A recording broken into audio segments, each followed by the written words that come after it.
Est-ce qu'il y a une façon raisonnable? Est-ce qu'on peut raisonner et mettre de l'ordre pour faire du raisonnable?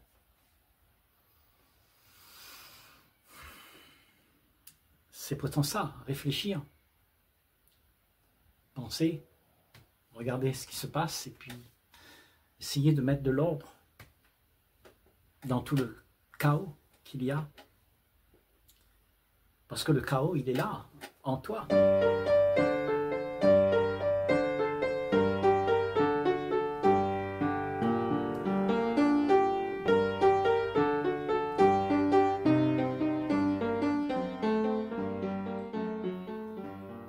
Donc, trouver une raison à ton existence, en fait.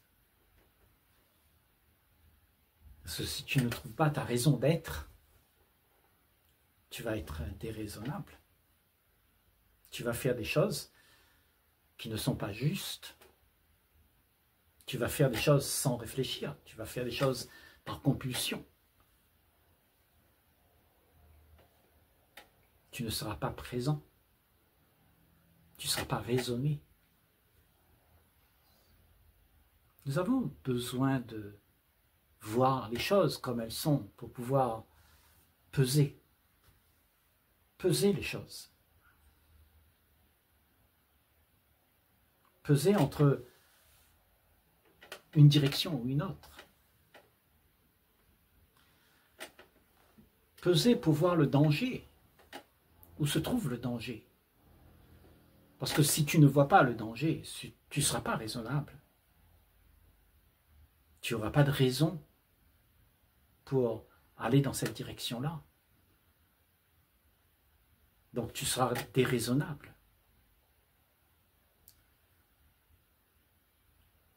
Et la plupart d'entre nous, aujourd'hui, il y a beaucoup d'actions qui sont déraisonnables, qui n'apportent pas l'harmonie dans nos relations. Ça apporte de la discorde plutôt. Puisque chacun croit qu'il y a quelque chose là-bas à gagner. Et donc c'est devenu quelque chose de compulsif. On va vers là, directement. On réfléchit même plus. On raisonne plus. Pourtant, il y a une raison d'être qui fait que la vie, elle coule avec grande tranquillité, harmonie, avec de la joie. Parce que quand il n'y a pas de raison, quand tu n'as pas réfléchi, alors tout est fait de manière impulsive. Et dans cette impulsion-là, il n'y a pas de raisonnement. Il y a juste de la compulsion. Une machine. La machine qui est emballée. Sans intelligence. C'est mécanique. Il n'y a pas de raisonnement. L'esprit ne raisonne pas. Puisqu'il est embarqué mécaniquement dans quelque chose qui doit être fait pour pouvoir s'assouvir. Et c'est ça qui est intéressant pour la plupart d'entre nous, c'est qu'il y a quelque chose à s'assouvir avec. Donc on poursuit cette chose sans réfléchir. Parce que là, le gain est facile. Ce qu'on va prendre, ce sera merveilleux. Et on aura du répit à tout ce qu'on vit, à tout le doute qu'on a. Toute l'angoisse qu'on a d'être face à cette grande immensité qui nous fait peur. Parce que l'immensité, c'est ce que tu es. Tu viens de l'immensité. Et cette immensité, elle est incompréhensible. Parce que dans ton petit corps, dans ta petite vie, où tu t'es identifié à plein de pensées, alors il faut que tu pèses. Il faut que tu raisonnes. Parce que tu es embarqué par ces pensées.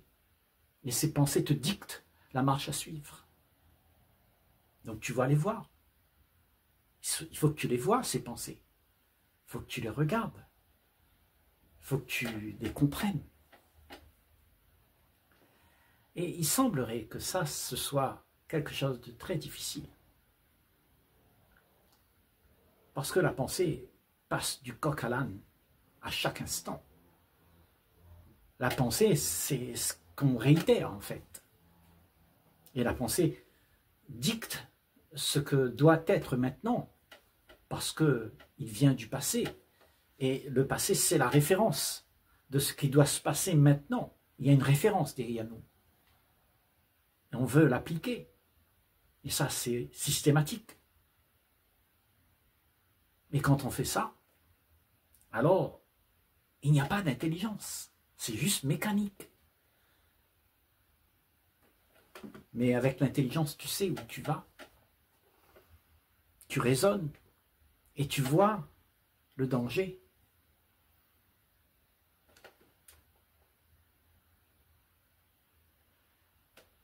Tu sais la raison de vivre. Tu as une raison pour vivre. Quelle est ta raison de vivre? C'est d'être joyeux, non? D'être en harmonie, de vivre avec de la joie autour de toi,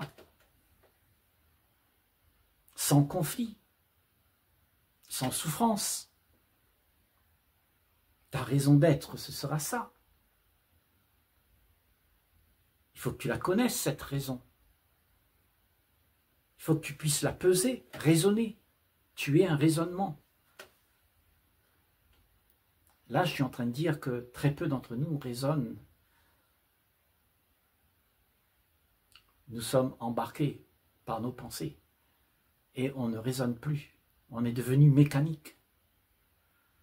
Parce que la raison, ça veut dire que tu mets dans la mécanique une présence. Quand tu raisonnes, tu es présent. Dans cette mécanique, tu es là. Et quand tu es présent avec la mécanique qui coule, alors tu peux comprendre comment ça marche. C'est ce que tu es là, c'est un véhicule. C'est une machine qui traverse l'existence. Mais des fois, tu ne sais pas où est le frein, tu ne sais pas où est le volant. Tu fonces, tête baissée, la tête dans le guidon, sans raisonner. Pour raisonner, il te faut être silencieux et ne pas laisser ce que tu penses être ta raison. Donc, laisser tes raisonnements personnels de côté, tes avis personnels, tes conclusions personnelles, et voir qu'est-ce qu'il y a vraiment. Comprendre les choses telles qu'elles sont. Pas comme toi, tu aimerais qu'elles soient. Parce qu'elles sont comme elles sont.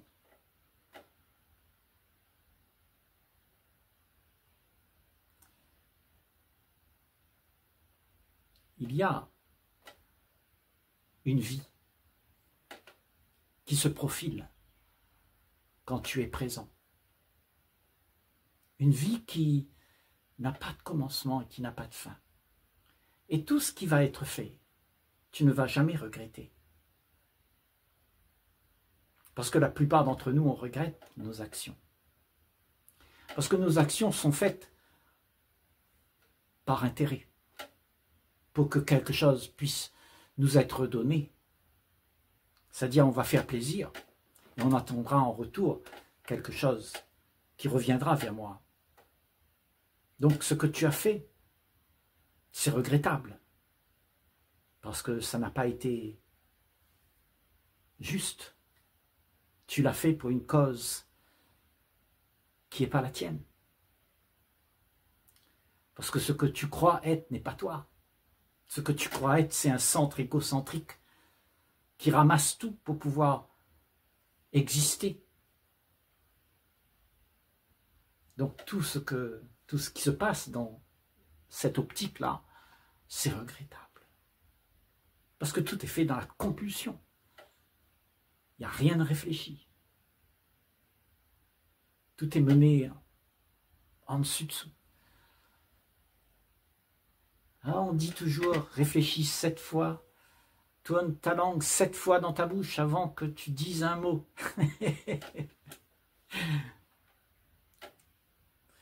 Et ça, c'est vraiment juste, parce que nous sommes compulsifs. On raisonne très peu.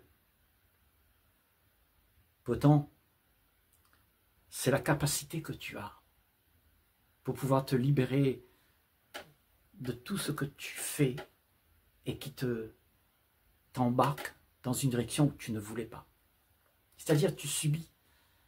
Quand tu fais ça, quand tu exprimes avec compulsion des choses, tu crées tout un monde qui retourne vers toi.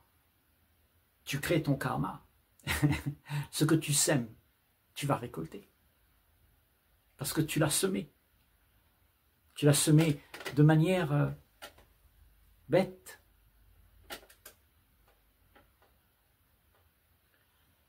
Tu as fait des choses qui seront regrettables. Donc, est-ce qu'on peut être présent là et voir que ce que nous sommes, c'est une grande intelligence et on a la capacité de ne pas rentrer dans des problèmes, dans des histoires qu'on se raconte et qui seront regrettables. Parce que nous avons une histoire. Le monde sait l'histoire que nous avons. Le monde sait toi et moi. Cette histoire nous retombe dessus tout le temps. Nous subissons le monde. Si tu sais ça, que toute l'histoire de la race humaine avant nous, elle a toujours fait ça. Elle a toujours voulu faire un monde au goût de son désir. Et là, tu as le retour du bâton. Parce que tu récoltes ce que tu sèmes. Tout ce qu'on fait, tout ce que tu dis, tout ce que tu penses, il y a un retour de manivelle avec ça. Nous nous sommes embarqués dans un monde où tout le temps nous réfléchissons comment faire pour être heureux après. Nous sommes en quête d'un certain bonheur. Parce que tu n'as plus le bonheur. Parce que tu es envahi par toute une série de conséquences, une série de circonstances qui t'arrivent. Et tout ça, c'est un poids lourd. Lourd à porter parce que tu ne le reconnais pas. Tu vas trouver quelqu'un pour accuser de tout ce poids que tu portes, de tout ce que tu subis. Tu vas dire que c'est à cause de lui là-bas. Et tu ne vas jamais réaliser que ta vie, c'est la tienne. Et c'est toi qui vis. Tout ce que tu vis, ça t'appartient. Il n'y a pas quelqu'un d'autre à accuser pour ce que tu vis toi. Parce que toutes les solutions de ce qui se passe, elle est en toi. C'est-à-dire, si tu es hargneux, mécontent, en colère, eh bien, ce n'est pas aller chercher le coupable qui te donnera du calme. Tu n'auras pas la sérénité. Parce que tu es rongé par le venin même que tu as construit. La colère, c'est ton venin. Et le venin te tue. Au lieu de tuer ton ennemi, il va te tuer avant. Donc c'est à toi de voir comment tu vas réagir face aux événements, face à tout ce qui se passe, face à tout ce qui arrive dans ce monde-là. Et quand tu vas raisonner, tu vas réfléchir, tu vas voir qu'il y a une grande quiétude qui s'installe en toi. C'est ça, parce que tu seras sage, parce que tu vois les dangers.